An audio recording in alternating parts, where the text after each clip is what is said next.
Hello বন্ধুরা, আজকে দেখুন মা রাঁধছে হাঁসের মাংস। প্রথমে আলু ভাজা হচ্ছে। দেখুন আলুগুলো খুব সুন্দরভাবে ভাজা হয়ে গিয়েছে, একদম লালচে হয়ে গিয়েছে।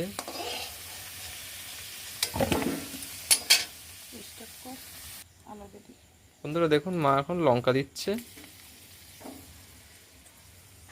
লঙ্কার সাথে বিভিন্ন রকম মশলা মিক্সারে, আদা রসুন সবকিছু পেঁয়াজ আদা রসুন সমস্ত কিছু একসাথে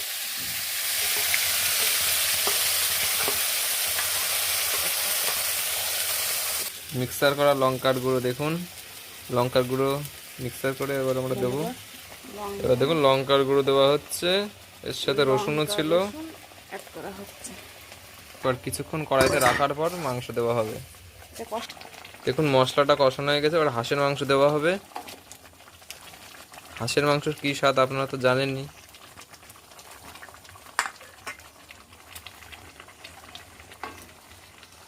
সমস্ত মাংস দেওয়া হয়ে গেছে, এবার এটাকে ঘুরতে হবে। পরিমাণ মতো লবণ দেওয়া হচ্ছে। দেখুন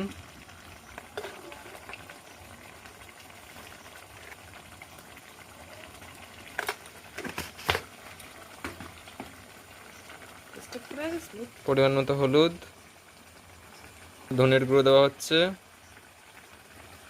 2 চামচ। এবার এগুলোকে মিক্সার করা হবে। দেখুন মিক্স করে সমস্ত মশলাগুলো মাংস গায়ে দেওয়া হচ্ছে। মিক্স করা সম্পন্ন হয়েছে। এবার কত সুন্দর লাগছে কালারটা।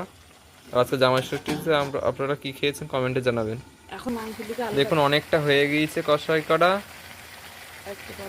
আর একটু পরে আমরা আবার পুনরায় আসছি। দেখুন মাংস তেল ছেড়ে দিয়েছে, কষাই করা কিন্তু হয়ে গিয়েছে। এবার আমরা কষা মাংস খাবো।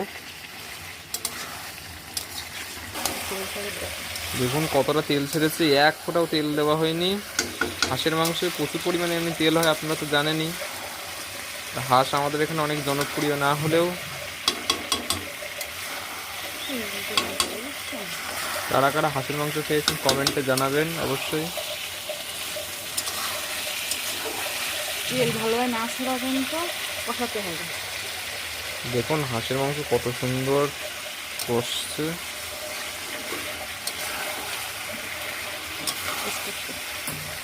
মাংস কষা সম্পন্ন হয়েছে। এবার দেখুন জল দেওয়া হচ্ছে।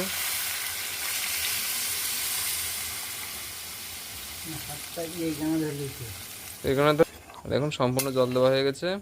এবার মাংস খাবো। কষা মাংস দেখুন রাখা হয়েছে এই সাইডে।